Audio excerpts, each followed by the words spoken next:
আসসালামু আলাইকুম ওয়া রাহমাতুল্লাহ। আশা করি আল্লাহ তাআলার অশেষ মেহেরবানিতে আপনারা সবাই ভালো আছেন। আমরা প্রত্যেকেই চাই আমাদের দোয়াগুলো কবুল হোক, কিন্তু আমরা দোয়া করতে করতে হতাশ হয়ে যাই যখন আমাদের দোয়াগুলো কবুল হয় না। কিন্তু মহান আল্লাহ তাআলাকে ডাকার মতো করে ডাকতে পারলে মহান আল্লাহ তাআলা তার বান্দার ডাকে সাড়া দেন। আল্লাহকে ডাকার জন্য অসংখ্য গুণবাচক নাম রয়েছে। এগুলোকে একত্রে আল আসমাউল হুসনা বলা হয়। আল্লাহর বরত্ব বা শ্রেষ্ঠত্ব প্রকাশিত করতে যেসব নামে ডাকা হয় সেগুলোকে বলে ইসমে আজম। এই দুই শব্দের মধ্যে ইসম অর্থ হলো নাম, আর আজম অর্থ মহান বা শ্রেষ্ঠ। পবিত্র কোরআনের 4টি আয়াতে আল আসমাউল হুসনার কথা উল্লেখ করা হয়েছে। হাদিসে আল্লাহর 99টি নামের কথা বলা হয়েছে। আবু হুরায়রা রাদিয়াল্লাহু তাআলা আনহু থেকে বর্ণিত হাদিসে আল্লাহর রাসূল সাল্লাল্লাহু আলাইহি সাল্লাম বলেছেন, আল্লাহ তাআলার 99টি নাম রয়েছে। যে ব্যক্তি এই নামগুলো মুখস্থ করবে সে জান্নাতে যাবে। ইসমে আজমের মাধ্যমে দোয়া করলে আল্লাহ তাআলা দোয়া কবুল করেন। বান্দার যে কোনো চাওয়া আল্লাহ তাআলা পূরণ করেন এবং যে কোনো বিপদ আপদ দূর করে দেন। আল্লাহ তাআলার উক্ত নামগুলোর মধ্যে কোনটি ইসমে আজম সেই সম্পর্কে কয়েকটি হাদিসে ভিন্ন ভিন্ন বর্ণনা রয়েছে। ইমাম জালালউদ্দিন সৌদি রহমতুল্লাহি আলাইহিকে ইসমে আজম সম্পর্কে জিজ্ঞাসা করা হলে তিনি আদ-দুররুল মুনাজ্জাম ফিল ইসমিল আজম নামক গ্রন্থ রচনা করেন। এই গ্রন্থে তিনি ইসমে আজমের ব্যাপারে 20টি মতামত উল্লেখ করেছেন। কেউ কেউ ইসমে আজম 40 প্রকারের হতে পারে বলে মন্তব্য করেছেন। কাসিম রহমতুল্লাহি আলাইহি বলেন, আল্লাহর ইসমে আজম হলো যার মাধ্যমে দোয়া করলে তা কবুল হয়।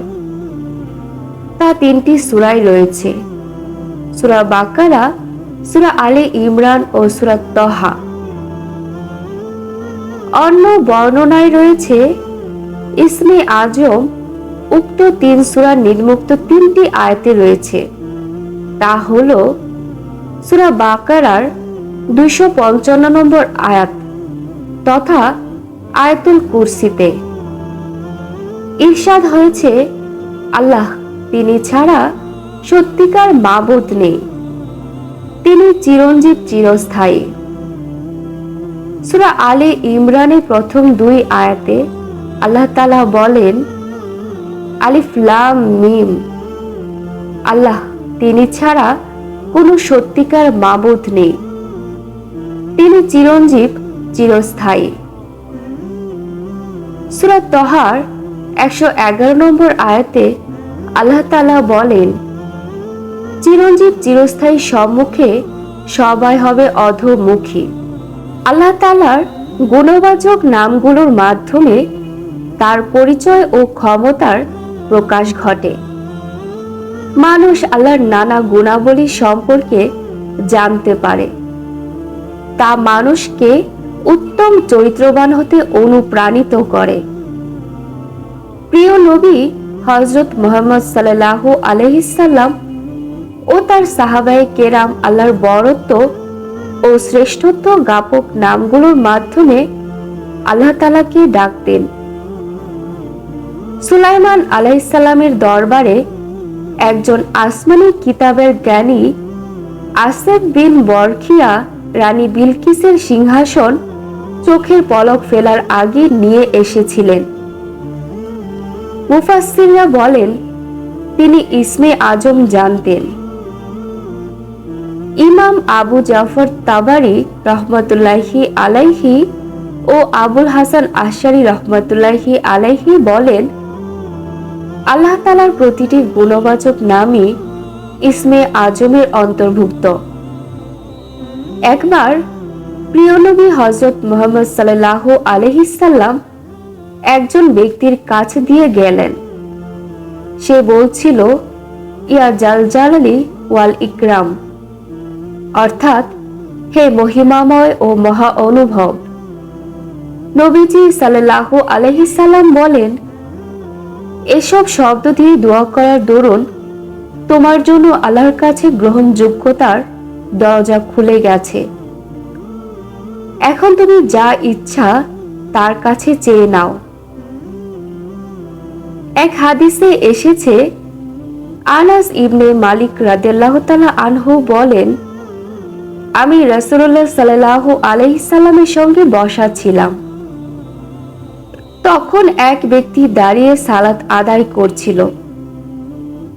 যখন সে রুকু, সিজদা ও তাশাহুদ পড়ে দোয়া করতে শুরু করলো, তখন সে তার দোয়ায় বলল, আল্লাহুম্মা ইন্নী আসআলুকা বি আন্না লাকাল হামদ লা ইলাহা ইল্লা আনতাল মান্নানু বাদিউস সামাওয়াতি ওয়াল আরদি ইয়া জাল জালালি ওয়াল ইকরাম ইয়া হাইয়্যু ইয়া কাইয়্যুম ইন্নী আসআলুকা।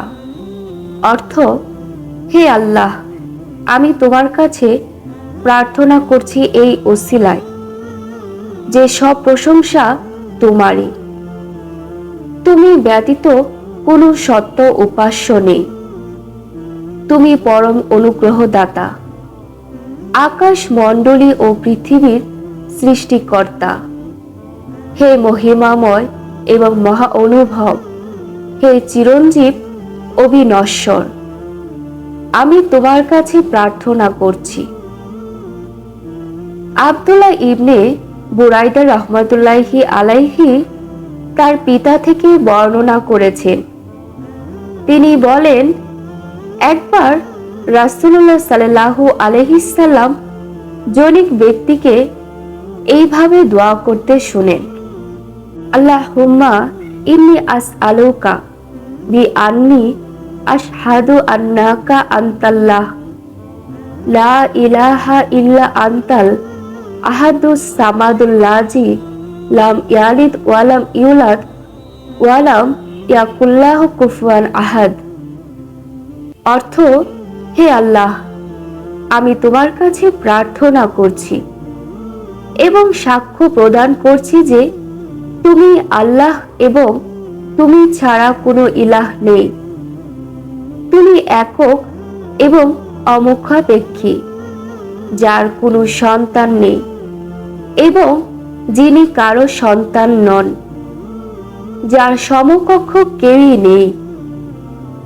তখন তিনি বলেন, তুমি আল্লাহর কাছে তার নাম ধরে প্রার্থনা করেছ।